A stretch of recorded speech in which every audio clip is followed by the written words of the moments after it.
Bonjour et bienvenue sur la chaîne du blog MathOS. L'objet de cette vidéo est de présenter en détail le théorème de classification des sous-groupes additifs de R et d'examiner la question de la cardinalité d'un tel sous-groupe et de son complémentaire. Avant de commencer, rappelons qu'un sous-groupe additif de R est une partie de R contenant 0 et qui est stable par somme et par passage à l'opposé, ces deux dernières conditions pouvant d'ailleurs être regroupées en une seule, à savoir la stabilité par différence. Il est évident que le singleton 0 et R sont des sous-groupes additifs de R. Pour tout A strictement positif, l'ensemble des multiples de A, qu'on note généralement AZ, est aussi un sous-groupe additif de R. En effet, 0 appartient visiblement à AZ, et de plus, si XY est un couple d'éléments de cet ensemble, alors il doit exister des entiers K et L, tels que X soit égal à KA et Y à LA, d'où X moins Y égale à K-L-A, qui appartient évidemment à AZ, puisque la différence de deux entiers est un entier. A-t-on épuisé les possibilités? Non. Par exemple, l'ensemble des nombres rationnels est aussi un sous-groupe additif de R, et il n'est pas de la forme AZ, car cela entraînerait l'existence d'un plus petit rationnel strictement positif, ce qui est absurde. En outre, Q est un sous-groupe dense dans R, et des sous-groupes de cette nature, on peut montrer qu'il en existe une infinité non dénombrable. Il suffit en effet de considérer l'ensemble alpha Q pour tout irrationnel alpha strictement positif. Le théorème suivant fournit une classification très simple. Étant donné H un sous-groupe additif de R non réduit au singleton 0, si l'on note A la borne inférieure de l'ensemble de ces éléments strictement positifs, alors de deux choses l'une. Si A est strictement positif, alors H est égal à AZ, l'ensemble des multiples de A, et si A est nul, alors H est dense dans R. Avant de prouver ce résultat, commençons par le manipuler un peu, afin d'en comprendre la portée. Considérons l'ensemble grand G formé des nombres de la forme P plus Q racine de 2 avec P et Q tous deux entiers. On voit facilement qu'il s'agit d'un sous-groupe additif, puisqu'il contient 0, et qu'il est stable par différence. Je ne détaille pas. Supposons un instant qu'il existe un A strictement positif tel que G soit égal à AZ. Comme 1 et racine de 2 appartiennent à G, il devrait exister des entiers K et L tels que 1 soit égal à KA et racine de 2 égale à LA, ce qui entraînerait que racine de 2 est égale à L sur K, et donc que c'est un rationnel. Cette contradiction prouve qu'un tel A n'existe pas. En appliquant alors le théorème de classification, on en déduit que G est dense dans R.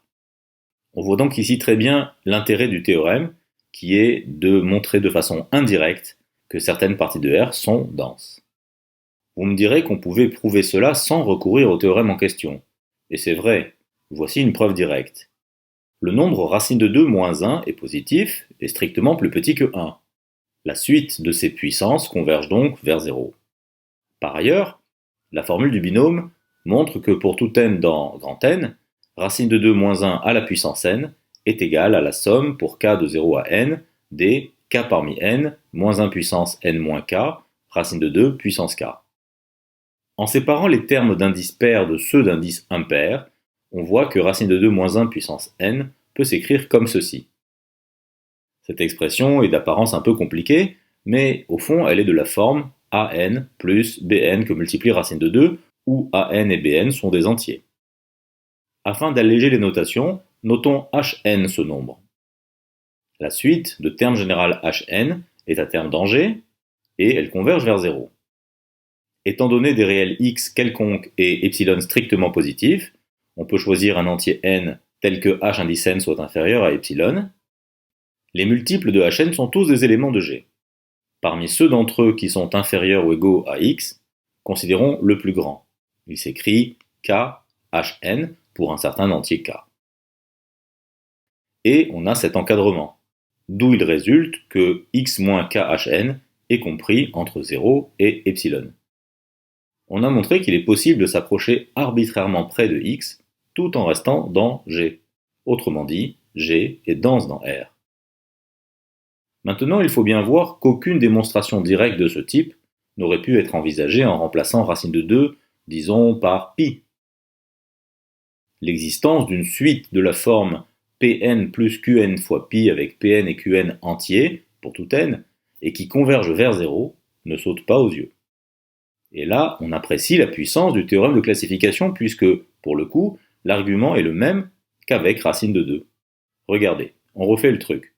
On note K, l'ensemble des P plus Q fois pi avec P et Q entiers, c'est évidemment un sous-groupe additif. S'il était de la forme AZ pour un certain A strictement positif, alors vu que 1 et pi appartiennent à K, il existerait des entiers K et L, tels que 1 égale Ka et pi égale La, d'où pi égale L sur K. Et c'est absurde, puisque pi est irrationnel. Bien entendu, on peut remplacer pi par n'importe quel irrationnel dans ce raisonnement, sans rien changer par ailleurs. Et voilà. À présent, je vous propose de passer à la preuve du théorème de classification. Considérons donc un sous-groupe additif grand H, non réduit à 0. Comme H est stable par passage à l'opposé, on voit déjà qu'il contient des réels strictement positifs. Autrement dit, l'intersection de H avec l'intervalle ouvert 0 plus l'infini n'est pas vide. Notons là H+.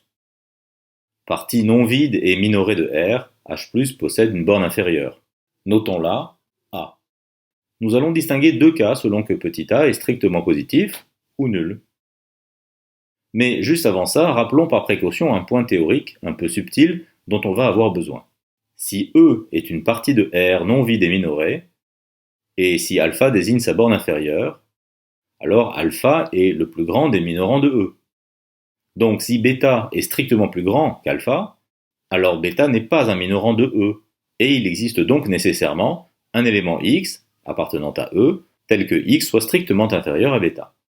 Ceci étant rappelé, envisageons un premier cas, celui où A est strictement positif. On va montrer que A appartient à H, ce qui n'est pas a priori évident, et qui entraînera déjà par stabilité que AZ est contenu dans H. Raisonnons par l'absurde et supposons que A n'appartienne pas à H. Par définition d'une borne inférieure, il existe un réel x appartenant à H+, tel que x soit strictement inférieur à 2A. Et bien sûr, A est inférieur ou égal à x, mais comme A n'est pas dans H, cette inégalité est stricte. Maintenant, on peut refaire avec x le même coup qu'avec 2A. Il existe un y dans H+, strictement inférieur à x. De nouveau, A est inférieur ou égal à y, mais cette inégalité est stricte, puisque A n'est pas dans H. On a donc les inégalités suivantes. A inférieur strict à y, inférieur strict à x, inférieur strict à 2A. Ce qui entraîne que x moins y est strictement compris entre 0 et A. Mais comme H est stable par différence, alors x moins y appartient à H+, tout en étant strictement inférieur à la borne inférieure de cet ensemble. Nous tenons notre contradiction. On a prouvé que A est dans H, et donc que AZ est inclus dans H. Pour l'inclusion inverse, donnons-nous un élément petit h dans grand H, et considérons le plus grand multiple de A, qui soit inférieur ou égal à H. Notons-le Ka, avec K entier.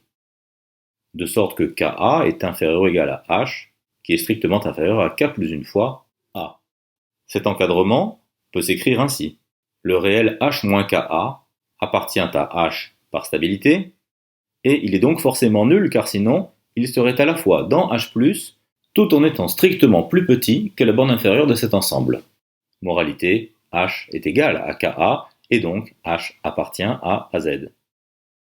Nous avons terminé le premier cas, et nous avons montré donc que si A est strictement positif, alors H est égal à AZ. Passons au second cas, et supposons petit a nul. Nous allons montrer que H est dense dans R, et vous allez reconnaître la preuve de densité qui a été donnée plus haut avec les nombres de la forme a plus b racine de 2. Soit x un réel quelconque, soit epsilon un réel strictement positif. Epsilon étant strictement plus grand que la borne inférieure de H+, qui est nulle, je vous rappelle, il existe H dans H+, strictement inférieur à epsilon. En considérant les multiples de H qui sont inférieurs ou égaux à x, et en sélectionnant le plus grand, on se retrouve avec un encadrement du type suivant, et donc x moins kh est compris entre 0 et epsilon, ce qui montre qu'on peut s'approcher arbitrairement près de x tout en restant dans H. Bref, H est une partie dense de R. Maintenant, intéressons-nous à une double question de cardinalité. Étant donné un sous-groupe additif H de R, autre que le singleton 0 et R lui-même, est-ce que H est dénombrable ou non? Et même question pour son complémentaire. Commençons par prouver que le complémentaire de H est non dénombrable. Si jamais H est dénombrable, alors il est clair que son complémentaire doit être non dénombrable, puisque R est non dénombrable. C'est le cas de figure usuel.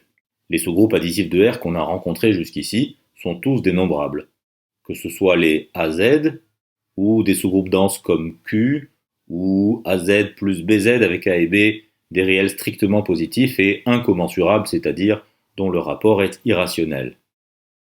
Maintenant, si H est un sous-groupe additif non dénombrable, alors la cardinalité de son complémentaire est un peu moins immédiate. On peut s'en sortir en observant que si A est dans R privé de H, alors l'ensemble translaté A plus grand H est contenu dans le complémentaire de H. En effet, si l'un des éléments de ce translaté, notons-le A plus petit h, appartenait à grand H, alors comme grand H est stable par différence, petit a appartiendrait aussi à grand H, et c'est absurde. Par ailleurs, il est clair que A plus grand H est équipotent à grand H, donc non dénombrable, et finalement, R privé de H est non dénombrable, puisqu'il contient une partie non dénombrable. En bref, le complémentaire de n'importe quel sous-groupe additif propre, c'est-à-dire distinct de R, est non dénombrable. Il reste un point à élucider. Est-il possible d'expliciter un sous-groupe additif qui ne soit pas dénombrable? Et qui ne soit pas R lui-même, évidemment. Il s'agit d'une question un peu délicate. Si le sujet vous intéresse, je vous renvoie à un article que vous trouverez sur le blog MathOS, et je vous ai mis le lien dans la description. Cette vidéo est à présent terminée. J'espère que son contenu vous aura été utile, et je vous donne rendez-vous très vite sur cette même chaîne pour d'autres exposés.